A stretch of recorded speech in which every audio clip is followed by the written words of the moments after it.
দেখতে দেখতে গেলাম আবার কুরবানি চলে আসছে, গোস্ত খাওয়ার গেলাম দম বাঁধে যাবে এবার, ঠিক আছে? তোরা কে কি খাবে আমি কিন্তু জানি না, হ্যাঁ, কিন্তু মনে কর যে গরু গোস্ত খেতে আমার সেই লাগে।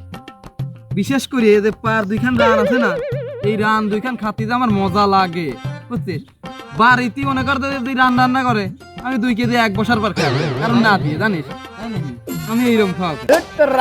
রানের গোস্ত কি ভালো লাগে নাই? খাবি হলে চুটির গোস্ত যেমন তুলে তেমন থল থলে, কি যে মজা লাগে আমার, ওইটা ছাড়া কিছুই ভালো লাগে না, খালি মজা আর মজা, এক ফোঁটা আরও নাই ওইটা।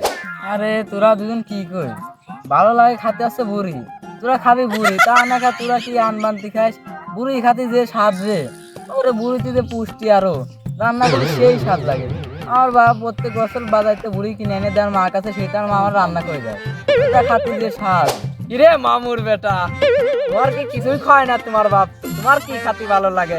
তুমি তো কিছুই খাও না, কিছু কি খাওয়াই না তুমি, হ্যাঁ? আরে মামু, আমার কি কোনো কিছু খাওয়ার জো আছে? তোমরা কেউ লেস খাও, কেউ সুট খাও, কেউ মাথা খাও, কেউ চামড়া খাও, আবার তো পেটের ভিতর বুড়ি গু গোবরে ভরা, সেটাও খায় আলাদা, ঠিক আছে? তোমরা যদি সব কিছু খাও, গরুর কিছু খায় খায় তো বেশি আর লাঠি, আমি ওইটাই চাটি।